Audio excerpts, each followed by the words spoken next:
வணக்கம். எடப்பாடி பழனிசாமிக்கு கொஞ்சம் கொஞ்சமாக கட்சிக்குள்ள எதிர்ப்பு கிளம்புது. திண்டுக்கல் சீனிவாசன், கேபி முனிசாமி, தங்கமணி இவங்கெல்லாம் அதிமுக கலாய்வு ஆலோசனை கூட்டத்தில் அவங்களுடைய கருத்துக்களை பகிர்றாங்க. என்ன அப்படின்னா, அதிமுக ஒற்றுமையாக இருக்கணும், 2026 தேர்தலில் ஜெயிக்கணும், ஆட்சி பிடிக்கணுங்கன்னா நம்ம கூட சின்ன சின்ன கட்சியெல்லாம் போட்டி போடுறாங்க. இன்னும் கொஞ்ச நாள் போனாக்கா சின்ன சின்ன கட்சியெல்லாம் நம்மளை பீட் பண்ணி மேலே போயிடுவாங்க போல இருக்கு அப்படிங்கிற ஒரு பதற்றம் அதிமுக வட்டாரத்தில் தொடர்ந்து அதிகரிக்குது. எடப்பாடி பழனிசாமியுடைய ஒருங்கிணைப்பில், எடப்பாடி பழனிசாமியுடைய அதிமுக தலைமையில் பொதுச் செயலாளராக இருக்கக்கூடிய எடப்பாடி பழனிசாமி அதிமுகவை கட்டமைக்கிறதுல தவறி விடுகிறார் அப்படிங்கிற ஒரு சலசலப்பு உள்ள புகைய ஆரம்பிக்கிறது. இதை எடப்பாடி பழனிசாமி எப்படி சரி செய்ய போறார் அப்படிங்கிறது தான். ஓ பன்னீர்செல்வம், சசிகலா, டிடிவி இவர்களை இணைக்கணும்னு பல மாதங்களாக பல ஊடகங்களில் செய்திகள் தொடர்ந்து வெளிவந்தது. அதற்கெல்லாம் வாய்ப்பு இல்லை அப்படின்னு முற்றுப்புள்ளி வைக்கிற வகையில் எடப்பாடி பழனிசாமி இதை பற்றிலாம் பேசாதீங்க அப்படின்னு ஊடகத்தில் ஒரு ரெக்வஸ்டாக கேட்டுக்கிட்டார்.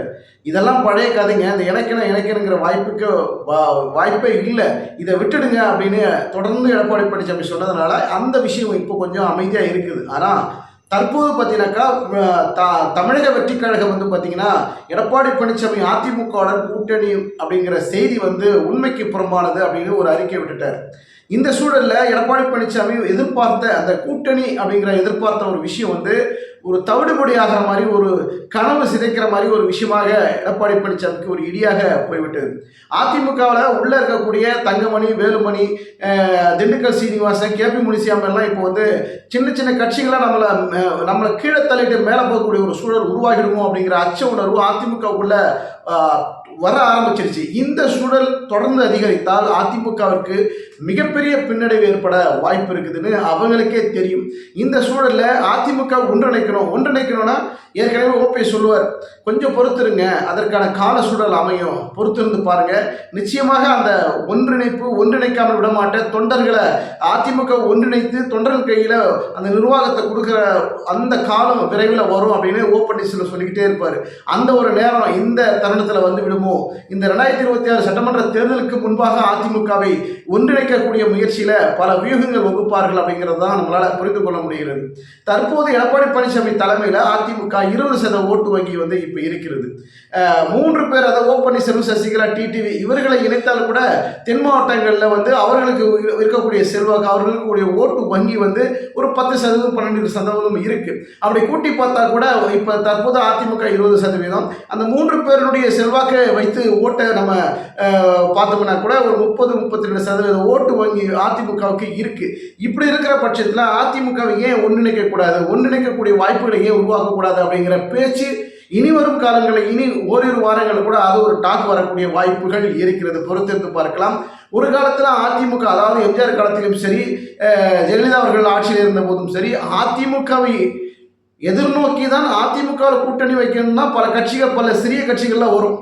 இன்னைக்கு இந்த அதிமுக இன்னொரு கட்சியில் கூட்டணி வைக்கக்கூடிய ஒரு அவல நிலை, அந்த ஒரு பரிதாப நிலை அதிமுகவை ஏற்பட்டிருப்பதற்கு காரணம் அதிமுக தலைமை சரியாக இல்லை, எடப்பாடி பழனிசாமி அதிமுக தலைமைக்கு லாய்க்கு இல்லை அப்படின்னு பல்வேறு விமர்சனங்கள் சமூக வலைதளத்தில் வைக்கிறாங்க. எடப்பாடி பழனிசாமி தலைமை ஏற்க மறுக்கும் தொண்டர்கள் இருக்கிற வரைக்கும், எடப்பாடி பழனிசாமி அதிமுக செயலாளராக இருக்கிற வரைக்கும் அதிமுக வெற்றி பெறுவதற்கு வாய்ப்பு இல்லை அப்படின்னு தொண்டர்கள் முன்வைக்கக்கூடிய ஒரு கருத்தாக இருக்கிறது. பொதுமக்களும் கொந்தளிக்கிறாங்க. ஏன் இவ்வளோ இந்த கூட்டணி பலம் அப்படிங்கிறது நீங்கள் நிரூபிக்கணும்னா முதல்ல கட்சி ஒன்றுபட்டு ஒருங்கிணைந்த அதிமுக உருவாக்குங்க அப்படின்னு பல்வேறு நேரங்களில் பொதுமக்களும் சரி, அதாவது அனைத்து கட்சி சாராதவர்கள் கூட இல்லை, மற்ற கட்சி சார்ந்தவர்கள் கூட அவர்கள் வைக்கக்கூடிய ஒரு கருத்து சமூக வலைதளங்களில் அதிமுக ஒன்றுபட்டால் தாங்க கட்சி வலுவாக இருக்கும், ஜெயிக்கிறதுக்கு வாய்ப்பு இருக்கும் அப்படின்றாங்க. இந்த சூழலை எடப்பாடி பழனிசாமி முதல்ல உருவாக்குவாரா அப்படிங்கிறதான். ஓ பன்னீர்செல்வம், டிடிவி, சசிகலா இவர்களை அதிமுகவில் இணைக்கின்ற பொழுது ஒரு சக்தி கண்டிப்பாக கிடைக்கும், ஒரு பலம் நிச்சயமாக கிடைக்காத மாற்று கருத்துக்கு இடமில்லை. அப்போ பேச்சுக்கு கூட்டணி பேச்சுக்கு பல கட்சிகள் முன் வருவார்கள் அப்படிங்கிறது பல நேரங்களில் நம்ம சொல்லியிருக்கிறோம். இருந்தாலும் இப்போ இன்னும் 1.5 ஆண்டுகள் இருக்கக்கூடிய இந்த தேர்தலுக்கு இப்போவே கூட்டணிக்கு அச்சாரம் போடுகிற வகையில் கூட்டணி பேச்சுவார்த்தை இன்னைக்கு பரபரப்பாக தொடங்கி இருக்கிறது. பல ஊடகங்கள் ஒரு பேசுபொருளாக மாறிக்கக்கூடிய இந்த அதிமுக தாவேக கூட்டணி அப்படிங்கிறது தற்போதைக்கு இல்லை, இன்னும் பின்னொரு காலங்களில் நடக்குமா அப்படிங்கிற ஒரு கேள்விக்குறியோடு அந்த முற்றுப்புள்ளி வைக்கப்பட்டிருக்கிறது. பொறுத்திருந்து பார்க்கலாம். எடப்பாடி பழனிசாமி அதிமுகவை ஒன்றிணைத்து அதிமுகவை வலு சேர்க்கணும் அப்படிங்கிற ஒரு பார்வை இருந்தாலும் கட்சிக்குள்ள ஒரு பூசல் இருக்குது அப்படிங்கிறத எப்படி சரி செய்ய போகிறாருங்கிற ஒரு பார்வை, இன்னொரு பார்வை இருந்தாலும், ஆனால் திண்டுக்கல் சீனிவாசன், கேபி முனிசாமி, தங்கமணி இவர்கள் கலாய்வு கூட்டத்தில் பல்வேறு கருத்துக்களை ஒவ்வொருத்தரும் தனித்தனியாக கருத்துக்களை பகிர்றாங்க. இன்னைக்கு கூட்டம் நம்ம சின்ன சின்ன கட்சிகள் நம்மளை கீழே தள்ளி மேலே போகக்கூடிய ஒரு சூழல் இருக்கு. நாங்கள் வந்து அதிக அளவில் விமர்சனம் பண்ணுறதுக்கு எடப்பாடி பழனிசாமி எங்களுக்கு அனுமதி கொடுக்கல, அவர் கட்டுப்பாட்டுக்குள்ளே நாங்கள் இருக்கிறதுனால எங்களால் தன்னிச்சையாக எங்களுடைய கருத்துக்களை வெளிப்படையாக பேச முடியவில்லைங்கிற ஒரு கருத்து பார்வையில் தான் அவருடைய பேச்சுக்கள் எல்லாம் தற்போது வருகிறது. பொறுத்திருந்து பார்க்கலாம். எடப்பாடி பழனிசாமி சாதுரியமாக இந்த 2026 தேர்தலில் மெகா கூட்டணி அமைப்பார் அப்படிங்கிற நம்பிக்கை தொண்டர்கள் மத்தியில் இருக்கு. ஆனால் ஓப்பன்னி சசிகலா, டிடிவி இவர்களை இணைத்தால் எடப்பாடி பழனிசாமிக்கு இன்னும் கூடுதல் பலம் அப்படிங்கிறதா உண்மையான சூழல்.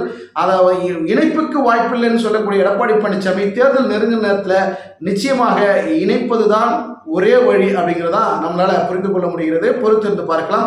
ஒரு காலத்தில் அதிமுகவை நோக்கி வந்த கூட்டணி கட்சிகள், சிறு சிறு கூட்டணி கட்சிகள்லாம் இன்று அதிமுக இன்னொரு கட்சியை தேடி கூட்டணி வைக்கக்கூடிய சூழல் ஏற்பட்டிருக்கிறது. அதிமுகவுக்கு மிகப்பெரிய பின்னடைவு. இதை சரி செய்தாக வேண்டும். அதிமுகவுடைய பலத்தை நிரூபிக்கக்கூடிய வகையில் புரட்சித் தலைவர் எம்ஜிஆர் அவர்கள், புரட்சித் தலைவர் ஜெயலலிதா அவர்களுடைய அந்த மாபெரும் சக்திகளாக இருந்தவர்களுடைய கரங்களை வலுப்படுத்தணும், அவர்களுடைய எண்ணங்களை ஈடேற வைக்கணும். அப்படின்னா அதிமுகவில் இருக்கக்கூடிய பொதுச் செயலர் இருக்கக்கூடிய எடப்பாடி பழனிசாமி வலுவான அதிமுகவை உருவாக்குவது மட்டுமல்லாமல் அதிமுக ஒன்றிணைந்த அதிமுக உருவாக்கினால்தான் இனி வரும் காலங்களில் அதிமுகவுக்கு இப்படி ஒரு பின்னடைவு ஏற்படுவதற்கு வாய்ப்பில்லாமல் போகும். இல்லை என்றால் எடப்பாடி பழனிசாமியுடைய அரசியல் வியூகங்களில் படுதோல்வியை சந்திக்கக்கூடிய வாய்ப்புகள் இருக்கிறது. பொறுத்திருந்து பார்க்கலாம். ஒன்றிணைப்பாரா, தனித்து நிற்பாரா? பொறுத்திருந்து பார்க்கலாம். நன்றி, வணக்கம்.